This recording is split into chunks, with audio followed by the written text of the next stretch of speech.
Dia mendengar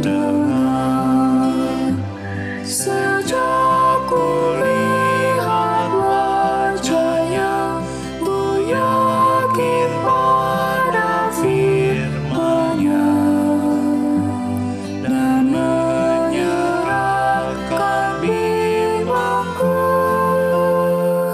di dalam saat yang teduh.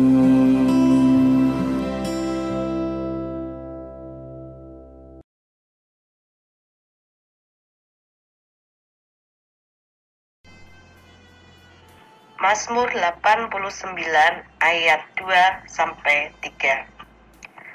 Aku hendak menyanyikan kasih setia Tuhan selama-lamanya, hendak memperkenalkan kesetiaan-Mu dengan mulutku turun-temurun. Sebab kasih setiamu dibangun untuk selama-lamanya, kesetiaan-Mu tegak seperti langit. Selamat pagi Bapak Ibu sekalian, selamat berjumpa kembali dalam doa pagi online. Bapak Ibu bagaimana kabarnya hari ini? Kita selalu percaya akan kasih dan penyertaan Tuhan. Bapak Ibu sehat-sehat, saya juga sehat-sehat, kita semua ada dalam lindungan Tuhan. Saudara, pagi ini kita akan mendengarkan kembali firman Tuhan. Namun sebelumnya saya mengajak kita bersatu di dalam doa. Saudara, mari kita berdoa. Bapa dalam Tuhan Yesus Kristus, di pagi hari ini kami sungguh mengucap syukur untuk hari baru yang Tuhan sediakan bagi kami menjalaninya. Tuhan, hari ini sebelum kami memulai segala sesuatunya, kami mau datang kepadamu, mau dengar-dengaran dengan firman Tuhan, supaya apa yang boleh kami dengar lewat firman-Mu meneguhkan iman kami, membantu kami di setiap perjalanan hidup yang mungkin kadangkala kami hadapi dengan kesulitan. Tapi kami percaya dengan Tuhan, Engkau akan terus merangkul kami dan memampukan kami menjalani kehidupan kami. Tuhan, karena itu berkati apa yang boleh kami baca dan renungkan, semuanya menjadi berkat di dalam hidup kami. Di dalam nama Tuhan Yesus Kristus, Tuhan dan Juru Selamat kami yang hidup, kami berdoa. Amin. Saudara, firman Tuhan pada pagi hari ini terdapat di dalam kitab Ibrani, pasal yang ke-11, mulai ayatnya yang ke-17 sampai ke-28. Demikianlah firman Tuhan. Karena iman, maka Abraham tatkala ia dicobai mempersembahkan Ishak, ia yang telah menerima janji itu rela mempersembahkan anaknya yang tunggal. Walaupun kepadanya telah dikatakan, keturunan yang berasal dari Ishaklah yang akan disebut keturunanmu. Karena ia berpikir bahwa Allah berkuasa membangkitkan orang-orang sekalipun dari antara orang mati, dan dari sana ia seakan-akan telah menerimanya kembali. Karena iman, maka Ishak sambil memandang jauh ke depan, memberikan berkatnya kepada Yakub dan Esau. Karena iman, maka Yakub ketika hampir waktunya akan mati, memberkati kedua anak Yusuf, lalu menyembah sambil bersandar pada kepala tongkatnya. Karena iman, maka Yusuf menjelang matinya, memberitakan tentang keluarnya orang-orang Israel dan memberi pesan tentang tulang belulangnya. Karena iman, maka Musa setelah ia lahir, disembunyikan selama 3 bulan oleh orang tuanya, karena mereka melihat bahwa anak itu elok rupanya dan mereka tidak takut akan perintah raja.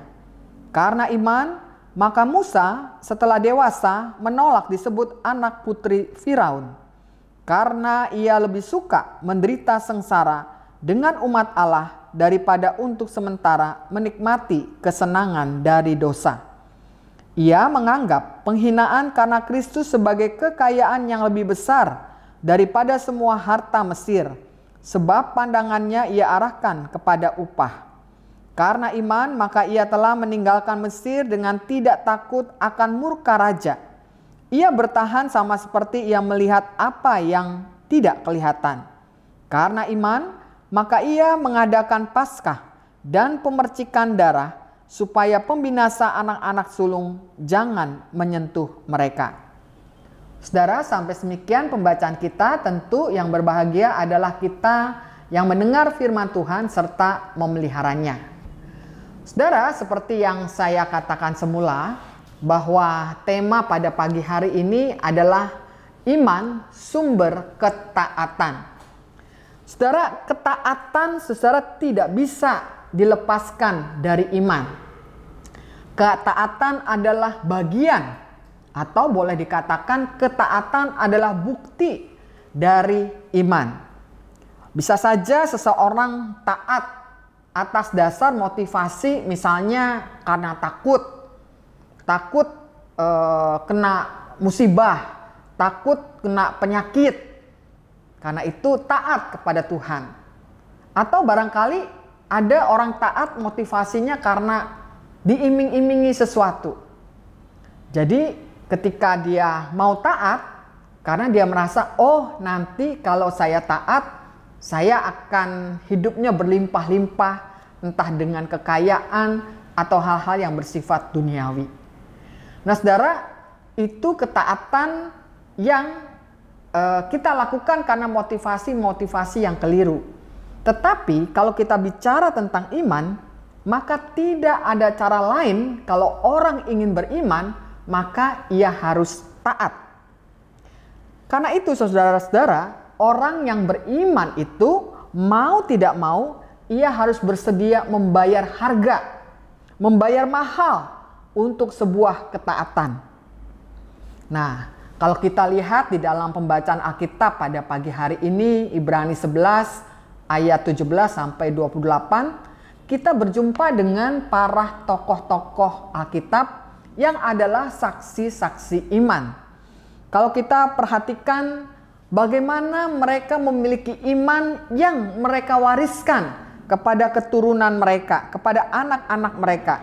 Seperti yang dikatakan di dalam Ibrani 11 ayat 20, karena iman maka Ishak sambil memandang jauh ke depan memberikan berkatnya kepada Yakub dan Esau. Saudara, kita perhatikan di sini kata memandang jauh ke depan. Ini sebenarnya adalah wujud dari iman. Walaupun dalam hal ini Ishak belum mengetahui apa yang akan terjadi dengan anak-anaknya Yakub dan Esau, ia memberi berkat bagi anak-anaknya. Kenapa? Karena ia meyakini bahwa di dalam Tuhan, di dalam berkat Tuhan, maka Yakub dan Esau akan mengalami keselamatan di dalam Tuhan. Dan itu terbukti saudara. Walaupun di dalam kehidupan keturunannya, baik Yakub, Yusuf mengalami masa-masa yang sangat sulit, lika-liku kehidupan, bahkan ada konflik keluarga dan juga perjalanan hidup yang sangat berat.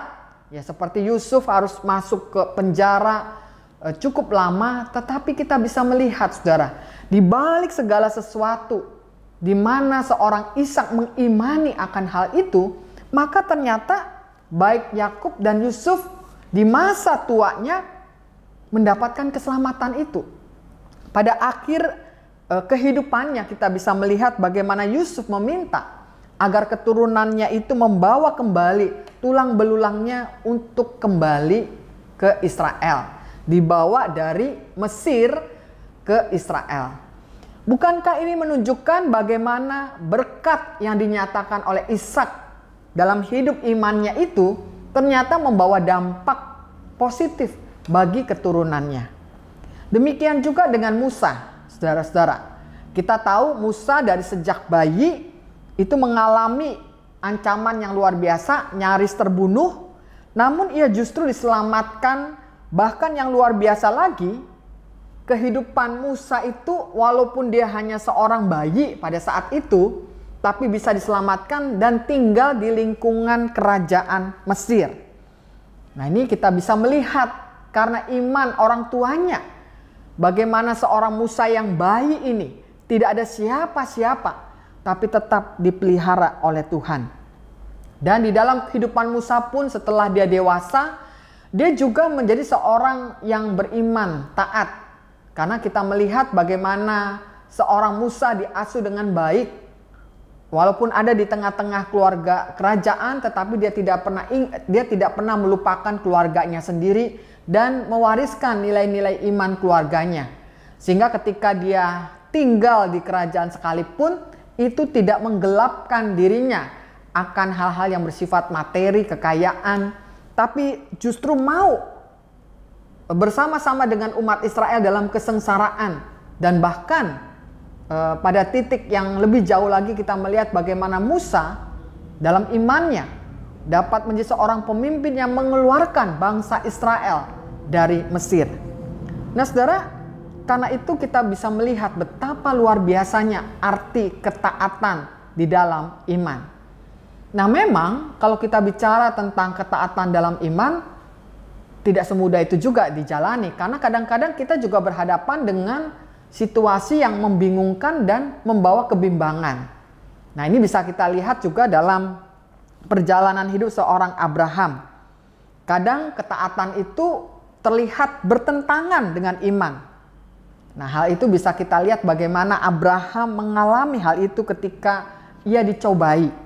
Abraham menerima janji dari Tuhan bahwa keturunannya akan sebanyak bintang di langit dan pasir di tepi laut. Tetapi setelah ia memiliki seorang anak dengan bersusah payah di usia yang sangat tua, dan pada waktu itu Sarah juga mati haid, ya. Tetapi kita bisa melihat Allah kemudian meminta dia untuk mempersembahkan anak tunggalnya, anak satu-satunya ini kepada Allah. Dan tentu hal semacam ini menjadi membingungkan dan membimbangkan begitu ya. Di satu sisi seorang Abraham memegang janji Tuhan akan memperoleh keturunan di usia tuanya. Tapi di sisi lain ketika anaknya sudah hadir, sudah ada, tapi Allah meminta agar Abraham mempersembahkan Ishak. Nah saudara, tentu ini menjadi dilema di antara beriman memegang janji Tuhan dan belajar untuk tetap taat kepada perintah Tuhan. Nah yang menariknya saudara, luar biasa ya seorang Abraham, kita bisa melihat bahwa ia memberikan teladan ketaatan itu untuk melakukan perintah Tuhan dan beriman kepada janji Tuhan. Sehingga kita bisa melihat bahwa pada akhirnya seorang Abraham menerima janji Tuhan bahwa keturunannya itu menjadi banyak seperti bintang-bintang di langit. Dan kenapa seorang Abraham bisa meyakini itu saudara? Hal itu kalau kita bisa perhatikan di dalam Ibrani 11 ayat 19 dikatakan, karena ia berpikir bahwa Allah berkuasa membangkitkan orang-orang sekalipun dari antara orang mati. Dan dari sana ia seakan-akan telah menerimanya kembali. Artinya apa saudara? Walaupun ia diperintahkan untuk mempersembahkan korban Ishak, maksud saya korban Ishak anaknya itu, tetapi kita bisa melihat bahwa ada iman, kepercayaan bahwa Allah berkuasa dalam kemahakuasaannya untuk membangkitkan orang-orang mati. Dan itulah iman yang dipegang oleh seorang Abraham. Nah saudara, karena itu kalau ini dikaitkan dalam kehidupan kita selaku orang percaya, apakah kita juga mampu membuktikan iman kita dalam ketaatan seperti juga iman yang dimiliki para tokoh-tokoh Alkitab yang adalah saksi-saksi iman ini? Kalau kita menjadi orang-orang yang mau taat dalam hidup iman kita, maka sesungguhnya sebagaimana para tokoh-tokoh Alkitab yang adalah saksi-saksi iman itu membuktikan karya janji Allah dalam hidup mereka, maka sesungguhnya kita pun juga demikian.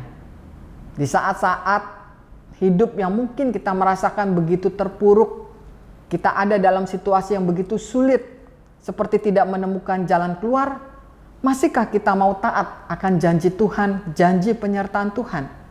Kalau itu yang saudara dan saya lakukan, maka saudara akan melihat dan membuktikan bahwa Allah dalam keselamatannya akan tetap menjaga dan memelihara hidup saudara dan saya.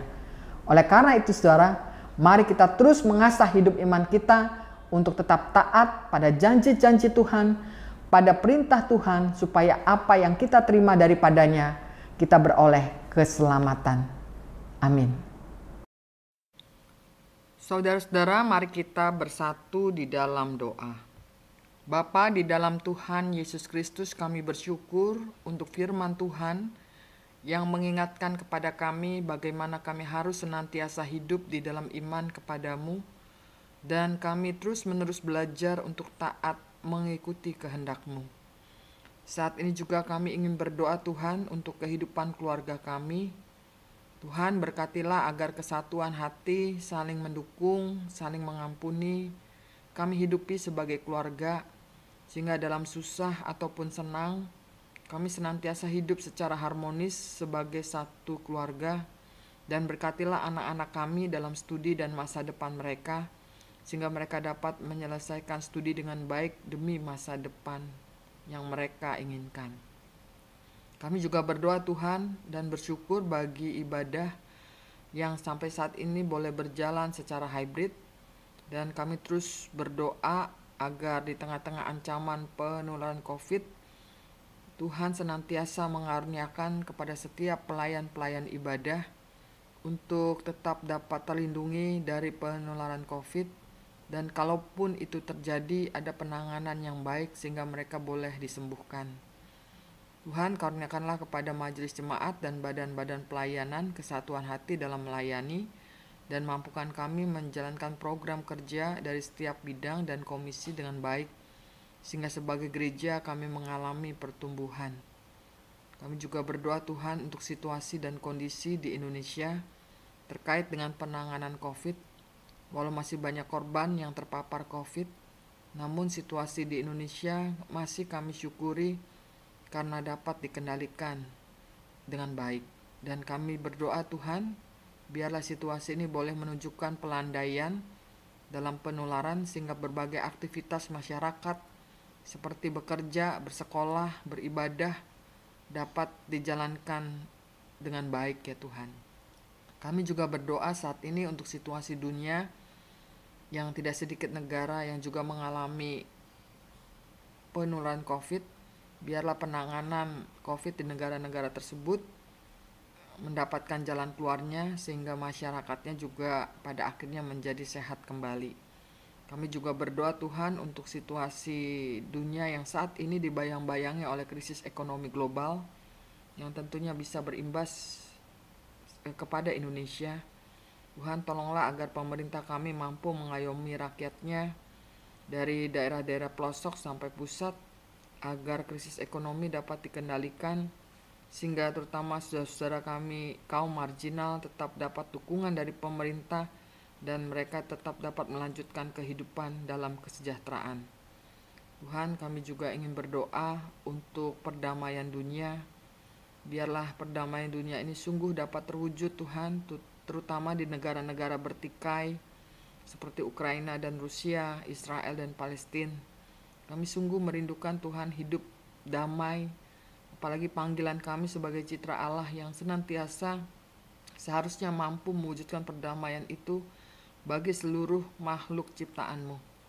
Tuhan, karena itu kami mau serahkan segala doa dan harapan-harapan kami kepadamu sebagai Tuhan dan Juru Selamat kami yang senantiasa menyertai perjalanan hidup kami dari sekarang ini sampai selama-lamanya. Amin.